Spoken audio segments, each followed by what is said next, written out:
Hey guys, Willie Geist back with you for another episode of the Sunday Sitdown podcast. Thanks so much for clicking on us again this week. My guest is the king of country music right now, Blake Shelton. Also a coach, of course, on The Voice, People's Sexiest Man Alive. We get into that a little bit.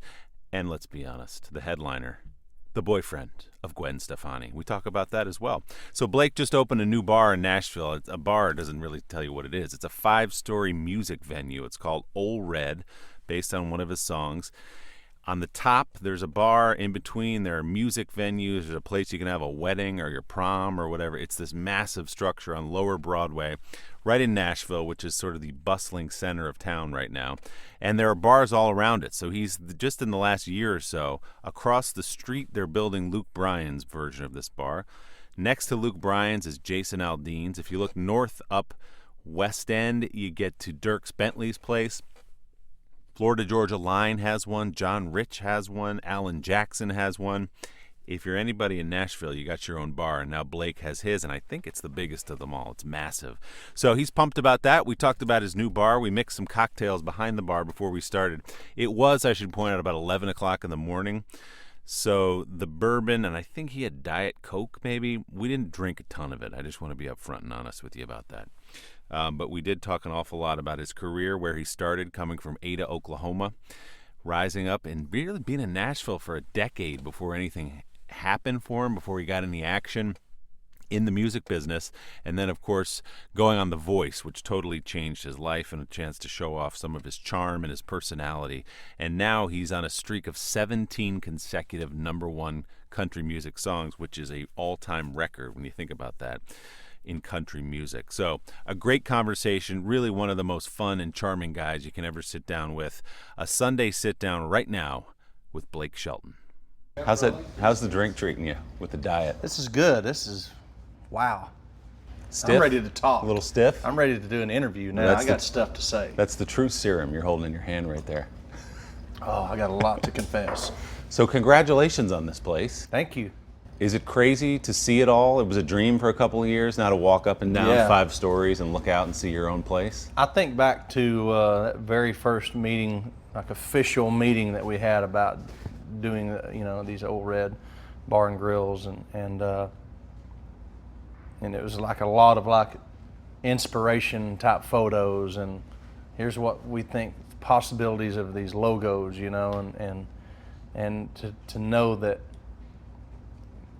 this all really did happen. I can't tell you how many meetings I've sat in, whether it's a video or an album concept of whatever, a television show pitch or something, where you sit in these things and you see that stuff and you never hear about it again. Right. And now we're actually in this building. It really came together. Every step we took was forward and with determination. And it's overwhelming. When the Tishomingo Ole Red opened, which by the way isn't even as big as this rooftop, but it's actually more of a bar, like hole in the wall type bar and grill, than the Nashville version of Ole Red. But they represent the same thing, which is country music, and for me personally, my stake in it is having a place for this new developing young talent to have a place to call home and perform. We already have, I think, 9 of my past Voice contestants booked to play this venue already, and when we can, we get them to the Oklahoma one too. But it's exciting to me because there wasn't a place like this in Nashville when I moved here. There was plenty of stages you could get on and play, but nothing that felt anything like this. This place is overwhelming. It's magical. There's something going on right now too, where you've got Dierks has a place down the street, Jason Aldean's about to open, Florida Georgia Line is across Broadway, John Rich, Alan Jackson.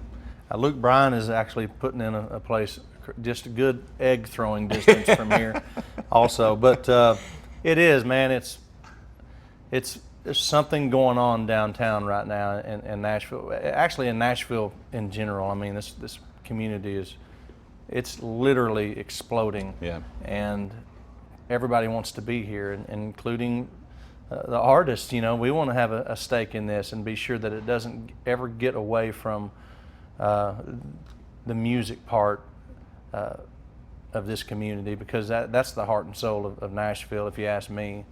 And I think the artists kind of staking their claim down here downtown is our way of saying, hey, you know, we're all about the city blowing up and getting big and popular, but it still needs to be about country music. And I think that's why you're seeing all these places pop up down here. And I'm glad. I mean, we all, you know, pitch in and we all feed off of each other. And, you know, if there's even more country stars put in a place, I just think that just helps the overall picture of what's going on downtown right here. It does feel like you guys root for each other in a way I'm not sure other music genres do. There's a family. If you watch you all at the awards tonight, you be giving each other crap, and you seem like you're buddies and that you actually root for each other. We do. Is that real?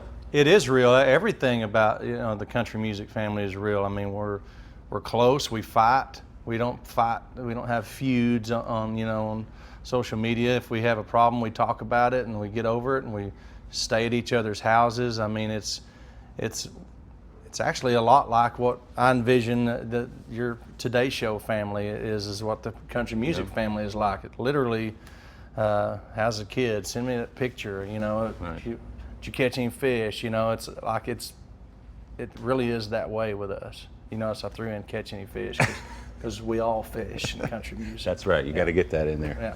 So pickup truck reference would be good too for the next answer. Can you believe you and I came to Nashville around within a year of each other, I think, how much down here, you started to talk about it, has changed? Oh my God. I mean, even year to year when I come back, there are entire new neighborhoods I haven't seen before. When I first moved to Nashville in 1994, you didn't come downtown unless you had a buddy with you. That's you right. know, No, that's right. Watch your back. You know, you watch each other's back down here. I remember seeing some pretty rough things happen down here back in the day. I mean, a lot of Broadway up and down this way was like a building, and then there'd be a little parking lot next to it where nothing good was happening. You know, and it's completely changed. And I'm not sure, you know, who to credit that to. I don't follow the politics of you know who's in charge, but I can tell you that in 20 or more years that this place has done a 180, and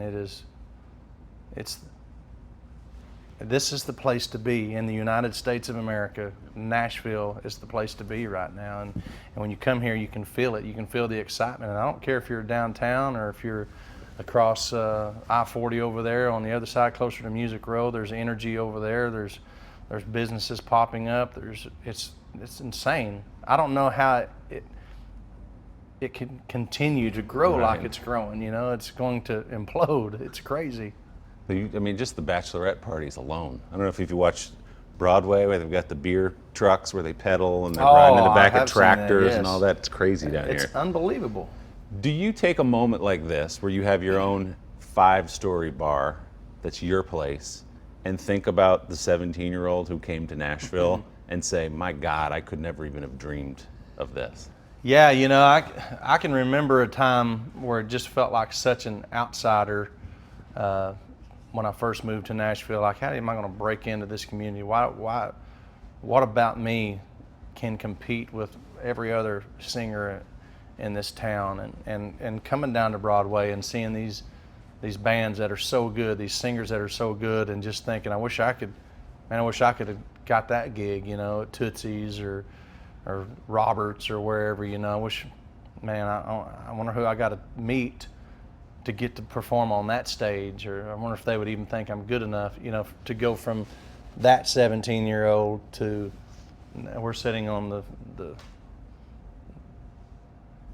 whatever you call, what do you call this? The roof, the lookout. Rooftop, the sky bar, I don't even. They should have briefed you on your We're bar. so high up in the air right now, the air is thin, and I can't even complete a sentence.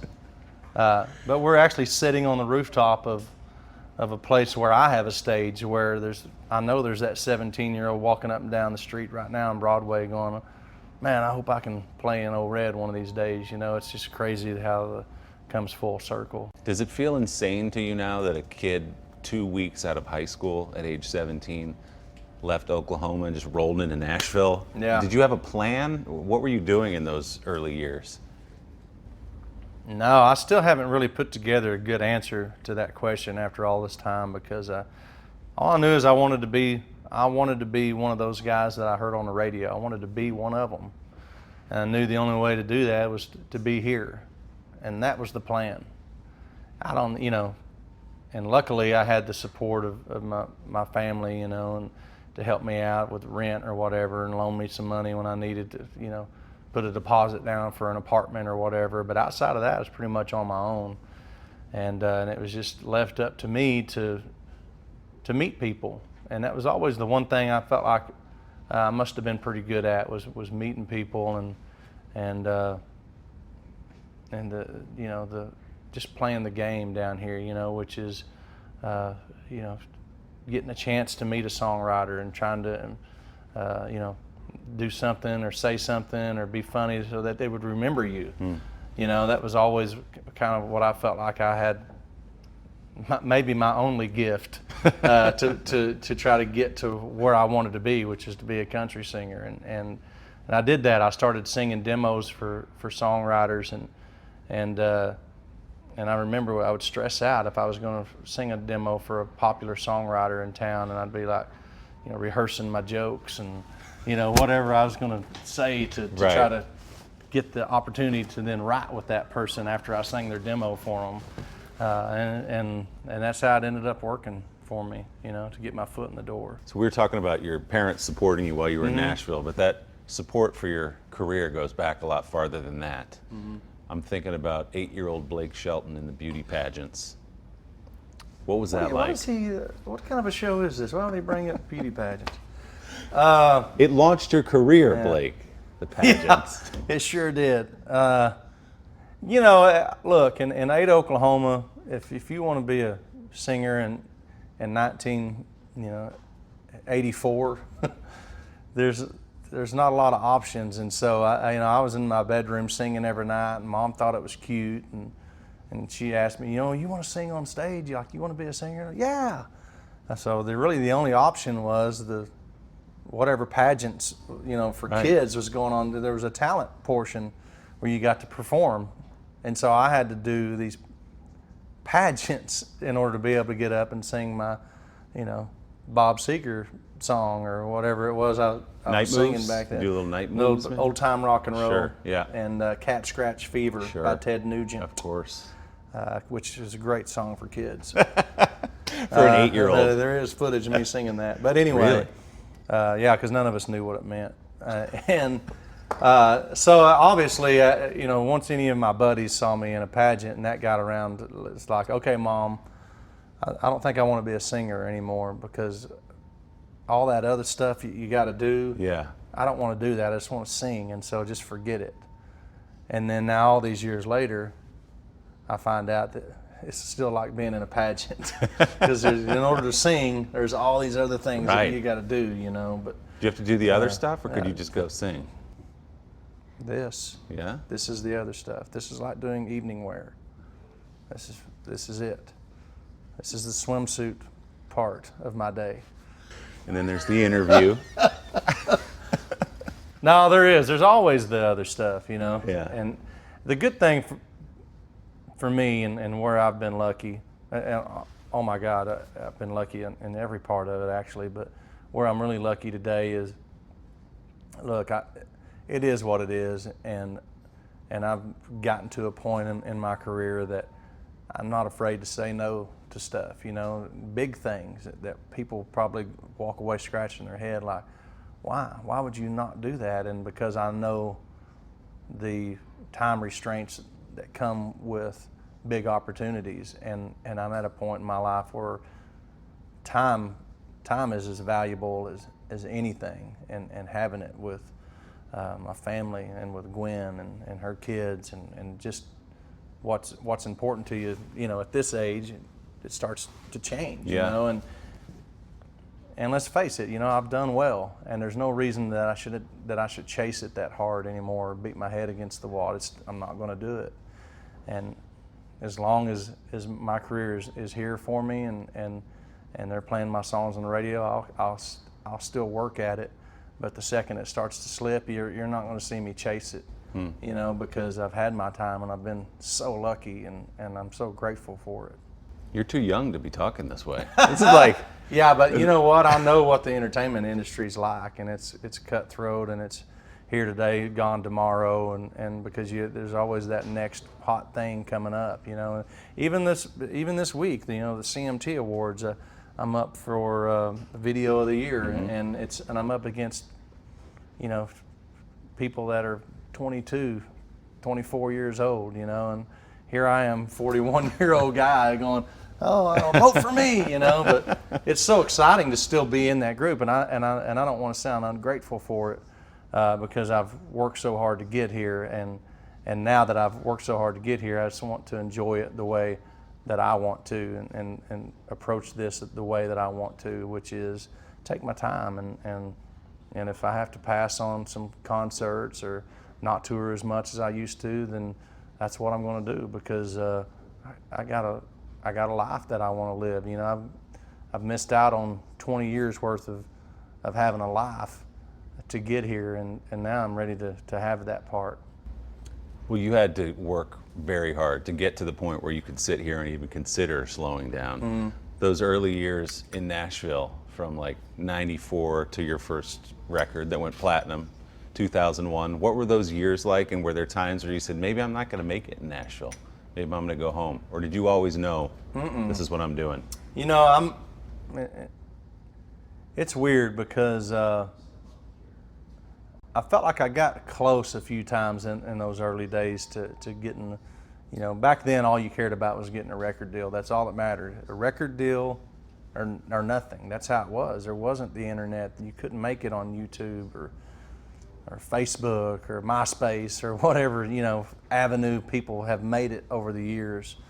It was, you had to be on the radio. If you want to get on the radio, you needed a record deal. I was really close, I felt like, a couple of times to getting that record deal, and one time was with Epic Records and with Doug Johnson and Debbie Zavitson, and I thought they were going to sign me, and they didn't. You know, it turns out I just wasn't ready. I was too young.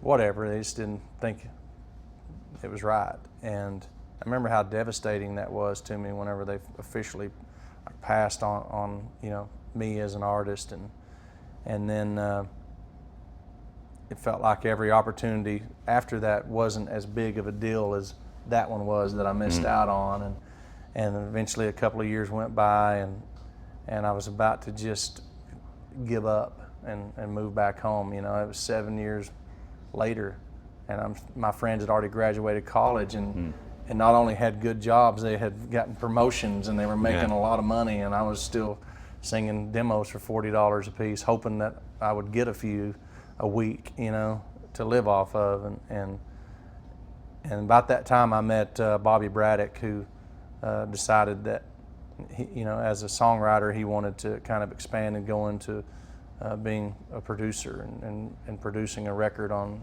an artist and try his hand at that. And we met, and then we agreed, man, I'll be your guy, you know, if you want that. And he said, man, I'll be your guy, you know. And so we went in and cut 3 songs together, and he took them to Giant Records, where Doug Johnson and Debbie Zavitson from Epic Records had just taken over the label. And they said, you know, we remember Blake from a few years ago. We almost signed him. What'd you cut on him? And they played, and they said, man, he's ready. And they signed me. And it was weird how that relationship that was so devastating years before, they ended up being the same people who gave me my first break. And they waited until I was ready. And thank God I didn't give up and move home, you know.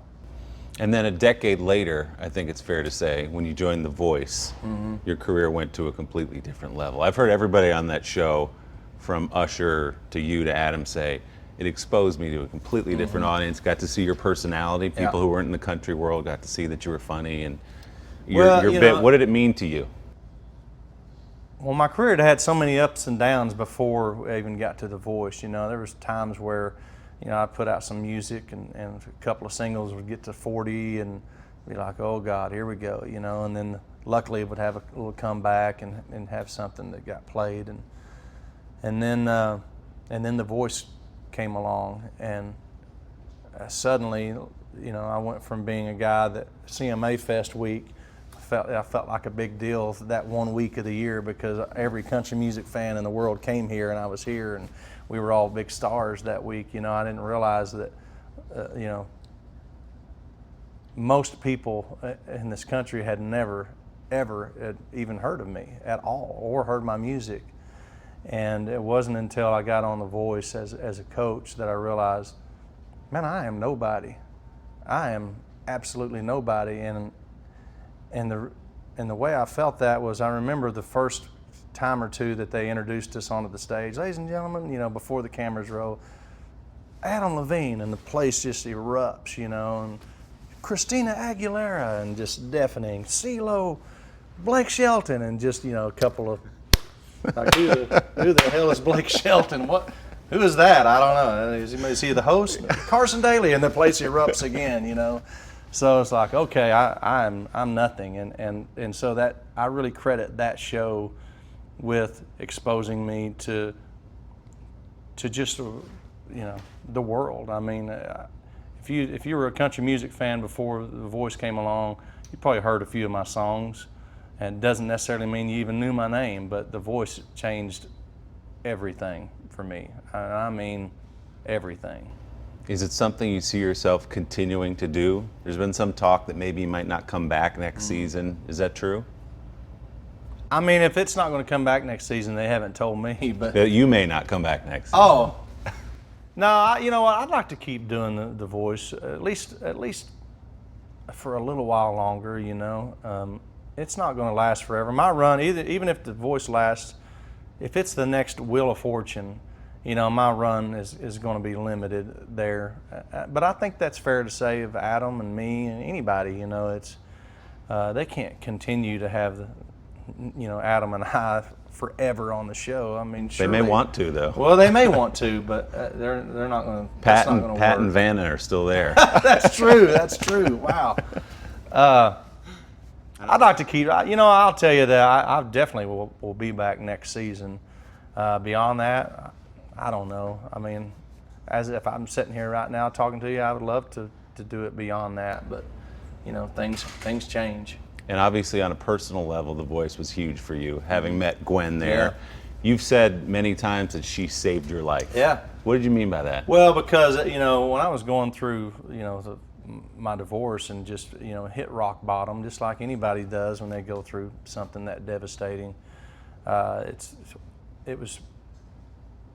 a miracle that I met somebody that was going through the same exact thing that I was at the exact same moment in time. And I think if Gwen and I were being honest, right now talking about this, I think in the back of our minds we both kind of thought this is a rebound deal. I mean, because we're both coming out of a pretty low spot in our lives, and we're kind of clinging to each other to get through this, but now here we are, going on 3 years later, and every day that goes by, it just feels like a stronger bond between the two of us, and it's constantly feels like it's going to the next level. That's the only way I think either one of us could probably describe it if she was sitting here. Did you have any hesitation, Blake, coming out of a high-profile relationship, entering one arguably more high-profile, knowing the attention that would be on the two of you? Trust me. Did that worry you?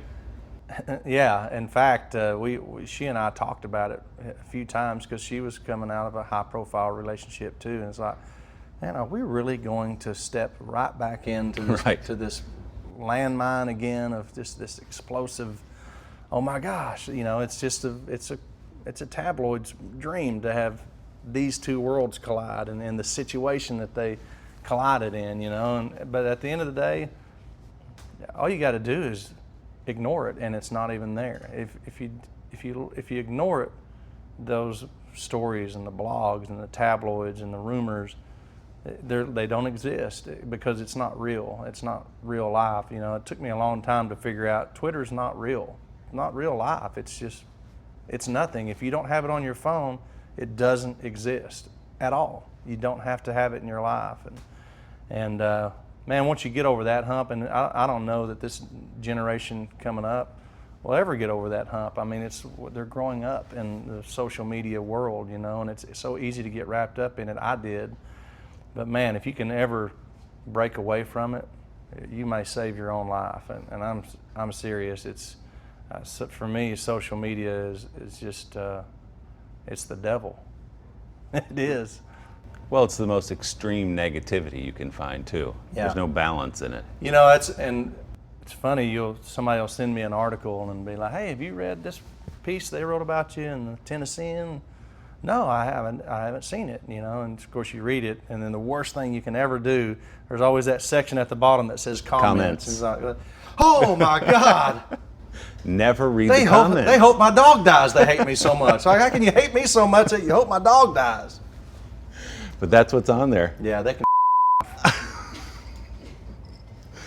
Would you, Blake? Would you get married again?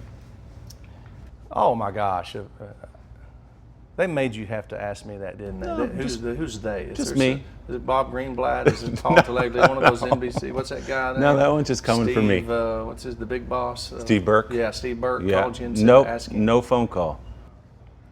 Of course I would. I mean, my gosh. You got to keep taking a stab at life, you know, and I don't know if I will, but of course I would. I'm not afraid. Bring it on. Thanks, man. Thank you, buddy. That's great. My thanks to Blake Shelton, such a good guy, for that conversation and for hosting us at Ole Red. If you're ever in Nashville, swing by there on Lower Broadway. And thanks to all of you for tuning in to the Sunday Sit Down podcast again this week. If you like what you hear, don't forget to subscribe so you never miss an episode. Be sure to tune in, of course, to Sunday Today as well every weekend on NBC. I'm Willie Geist. Thanks for listening to the Sunday Sit Down podcast.